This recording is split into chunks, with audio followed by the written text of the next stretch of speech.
Halo semuanya, kembali lagi bersama saya Madianto dengan tema Minimalis Indonesia. Kali ini kita akan membahas tentang Ramadan dan hidup minimalis. Ini merupakan tulisan dari Muhyiddin Dahlan.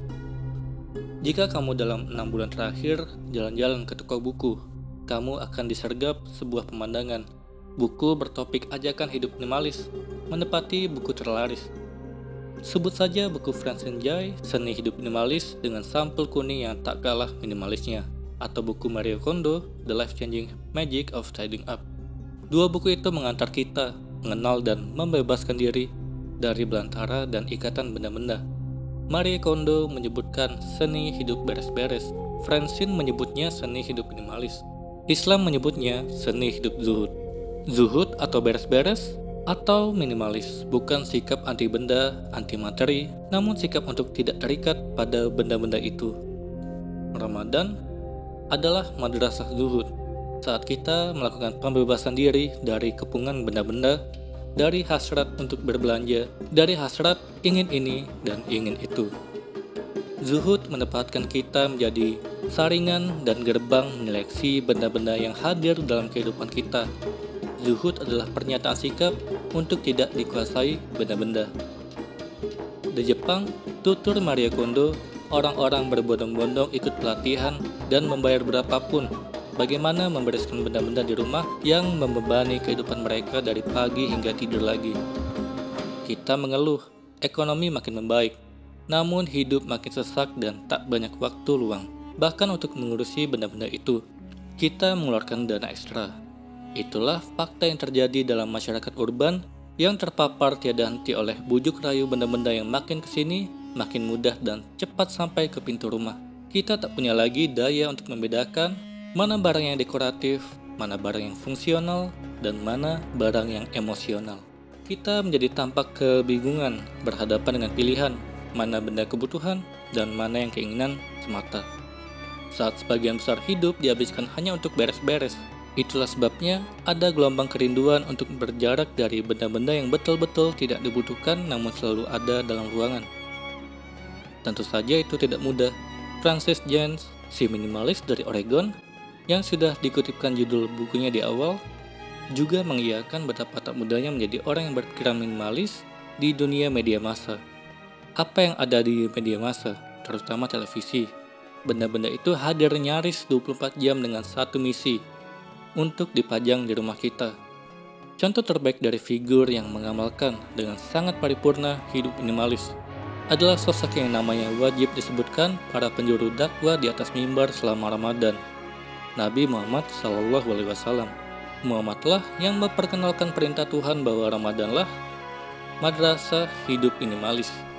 Dia juga menjadi lulusan terbaiknya.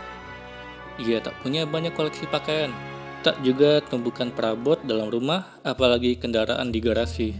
Bahkan setelah ia wafat di usia 63 tahun, tim inventaris negara mencatat begitu sedikit barang yang ia miliki. Bahkan tanah pun hanya sekuil. Ramadan datang untuk menginterupsi kebiasaan hidup yang konsumtif dan keinginan untuk mengakumulasi benda ini dan benda itu. Ini semacam pelatihan hidup agar tidak semrawut dan membatasi diri dengan keras. Mahatma Gandhi pernah bilang, hiduplah sederhana agar orang lain dapat hidup. Ramadan adalah abstraksi radikal dari hidup sederhana agar benda-benda itu tak menghalangi kita bersembah diri kepada Tuhan dengan sepenuh keikhlasan hati. Agar hati kita bisa lunak, mula-mula berjarak dari makanan, minuman, dan hasrat yang berlebihan pada suatu hal tertentu yang tata caranya sudah digariskan. Tak ada relasi antara keikhlasan dan kepemilikan benda-benda. Malahan, keikhlasan itu mesti dilatih untuk banyak memberi yang dalam bahasa agama disebut zakat, infak, dan sedekah. Dalam seni hidup minimalis, istilah agama itu bernama reducing, tulis Francis Jan, adalah awal untuk menyelamatkan sumber daya, tenaga kerja, dan prosesnya padat energi. Mengurangi barang merupakan titik balik dari seni menjadi seorang konsumer. Bukan itu saja, dengan mengurangi, bukan saja kita bebas dari sesak oleh kepungan benda-benda, namun juga menguatkan pribadi diri kita dan kepedulian sosial. Dengan berzakat dan berbagi, kita turut membersihkan harta kita.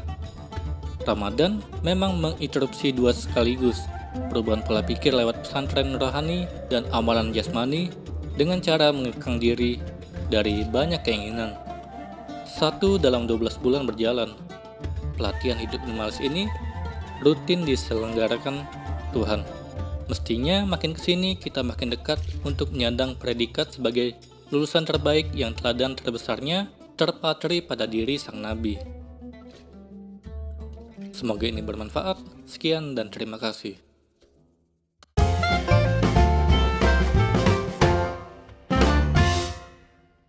Halo semuanya, terima kasih telah menonton video ini sampai akhir. Jika kalian punya saran, silahkan tuliskan di kolom komentar video apa yang harus saya buat untuk selanjutnya. Dan jika kalian suka dengan video seperti ini, silahkan klik like. Semoga video saya bisa bermanfaat. Sekian dan terima kasih.